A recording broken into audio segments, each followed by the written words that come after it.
Good evening and thank you for joining us for KREM 2 News at 5. I'm Mark Hanrahan. Hi everyone, I'm Regina. On Whitney is off tonight. New at 5, a man who admitted to anti-Semitic vandalism of Temple Beth Shalom on Spokane South Hill in February is sentenced to 7 months in jail. Raymond Bryant was charged with second-degree malicious mischief and malicious harassment. Both are considered hate crimes in Washington state. So according to court documents, Bryant is reportedly a member of a white supremacy group and previously harassed members of Temple Beth Shalom. Along with his sentence, Bryant must also pay a little more than $9,000, most of which is restitution money. The temple had to pay $2,000 to remove the graffiti from its building and a Holocaust memorial. Rabbi Tamar Molino, who serves at Temple Beth Shalom, was in court today for the sentencing. Molino said she would have hoped for Bryant to receive more jail time for the vandalism. And most important message is that his acts were intolerable and that he does deserve consequences for his actions. And secondly, that we will remain a strong and vibrant and active Jewish community in Spokane, and that we really appreciate all the support that we've been given from the community at large in response to his actions. And that thirdly, I hope that he'll experience the consequences as a path towards rehabilitation in some way. Now, Bryant did apologize to the Jewish community during his sentencing, but Rabbi Molino said it was not at all clear that he understood the implications of his actions. The Spokane County Sheriff's Office is trying out a new tactic to recruit experienced deputies, one that essentially aims to poach officers from police departments of major western cities. Our Casey Decker spoke with the sheriff. He has the details on this effort that's been turning heads all across the region. Sheriff Ozzie Knezovich says his office is severely understaffed and that right now recruiting can be a challenge. So he launched a very public campaign to hire experienced officers from big departments in the West. We put up billboards in Portland as close to the police precincts as we could get, saying $15,000 signing bonus, we're hiring 40 lateral deputies. We want you. There are also billboards in Seattle and around Denver, and it's no accident that the cities he's targeting are largely liberal and have had some of the largest protests calling for major overhauls to policing. Their leadership of those areas, either political or law enforcement, have not stood behind their law enforcement, have actually gone out and talked about defunding and all that stuff. Knezovich says it's usually hard to convince people to leave well-paying jobs in big cities, but he believes the current political atmosphere creates a unique opportunity to poach top talent. Would you work for a place that didn't like you, that didn't respect you? Would you stay there? So beyond just the signing bonus advertised on the billboards, Knezovich is relying on the reputation of Eastern Washington to attract certain candidates. Our community supports their law enforcement. And we use that as a springboard into, when you come to work here, it's not like the place that you left. And they're not, they're leaving. And we want to get the best of the best from them. He says the campaign has already scored some hits. We started it about a month ago. We have 7 people that have contacted us. And I think they're actually in the process. And he says if this keeps up, they'll try it in more cities. Every month we'll pick a different area, and our goal is to hire as many quality lateral officers that we can. In Spokane, Casey Decker, KREM 2 News. Earlier this week, a multi-vehicle crash on Highway 95 near Athol killed a 45-year-old woman. The woman was driving a truck that hit a motorcycle and another vehicle.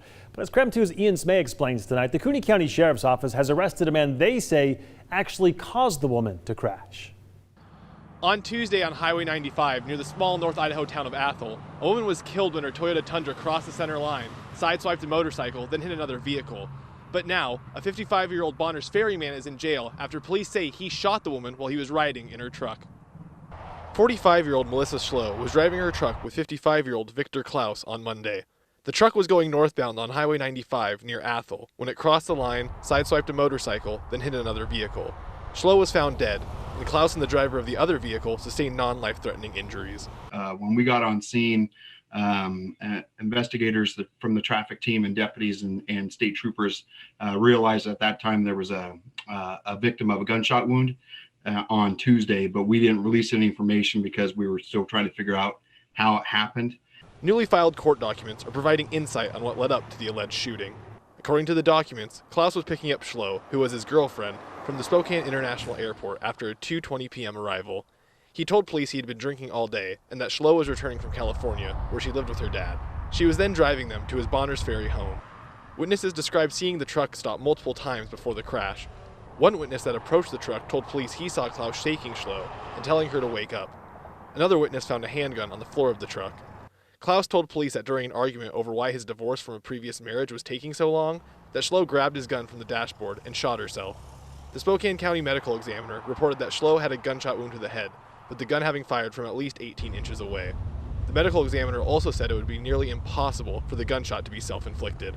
Klaus was arraigned in Kootenai County on Friday, where a request to lower his bond was denied. Klaus is currently in the Kootenai County Jail on a first-degree murder charge. His bail has been set at $1 million. In North Idaho, Ian Smay, KREM 2 News. Ian, thank you. Well, 3 separate collisions through Spokane's I-90 corridor caused a major backup during the evening commute. Some blame the new ramp meters for the backed up traffic, but WashDOT says that is not the case. Washington State Trooper Jeff 70 confirms none of the collisions were near any ramp meters. WashDOT says the newest ramp meters were active that afternoon, but they actually helped with traffic flow on the interstate. If there is a collision again, similar to what we saw yesterday, those same things will go on. I-90 will begin to store cars and we will cause the ramp meters to slow down, putting vehicles onto the freeway. And so there will be a queue on those ramps. And so alternate routes are your best way to move. Backups on the on-ramps to I-90 last night diverted some drivers to alternate routes and tonight at 5, our Manaroli will ask WashDOT how the traffic that spread into those side streets can be addressed. All right, let's talk weather. Get ready because we are about to see some of the best weather we have seen all year so far. Meteorologist Thomas Patrick in tonight. And Thomas, we're talking 70 degrees, right? Yeah, not just right at 70. How about mid-70s this weekend? I'll take it. Yeah, it's just going to be fantastic. Good spring cleaning weather at the minimum, but I think a lot of us might be venturing out to a lot of the beautiful sights that we can offer up for the inland Northwest. It's still 68 degrees right now in Spokane, already well into the 70s in central Washington, as we might expect. And it hasn't been as windy today as it was yesterday or the day before. Some of our wind gusts maybe 20, 25 miles per hour, but that's even down from the last couple of days. And it's pretty quiet, as you might expect. I didn't see any cloud cover when I was out in the Outdoor Weather Center. In fact, let's take a little peek here. 300, 400 miles away, maybe the nearest cloud cover to Spokane. Yeah, it's just that kind of day across the inland Northwest. A lot of people going to be outside, perhaps even training for Bloomsday. I know that the early registration is up for this weekend. It's going to be sunny both days, Saturday and Sunday, but look for the winds to come back into play Sunday afternoon with that next small weather system. I'll show you how that will impact our region heading into Sunday evening, if we'll get any rain chances out of a cold front that'll be heading our way. Those details and a trip outdoors in just a few minutes. Looks beautiful, Thomas. Thank you. Well, changes could be coming to Spokane Public Schools for the first time in 4 decades. Changes to school boundaries are being discussed. Now, the district says changes are needed to support changes in grade configurations, relief for overcrowding, and to accommodate student growth throughout the district. So let's break down who would be impacted here. Less than 10% of elementary students, about 40% of middle school, and a quarter of high school students.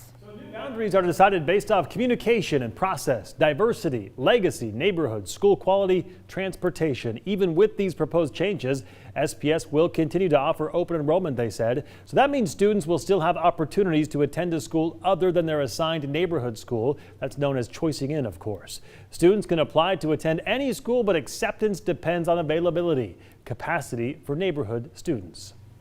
So when will this go into effect? June 2021, boundary adjustments approved and announced. August 2022, boundary adjustments implemented on the north side of the school district. August 2023, boundary adjustments implemented on the south side of the school district.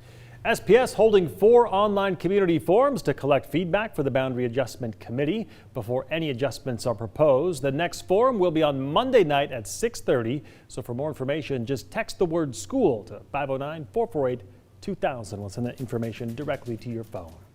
As more Americans are eligible for the COVID-19 vaccine, Johnson & Johnson's vaccine remains on hold. Coming up after the break, where the CDC's reconsideration process stands tonight.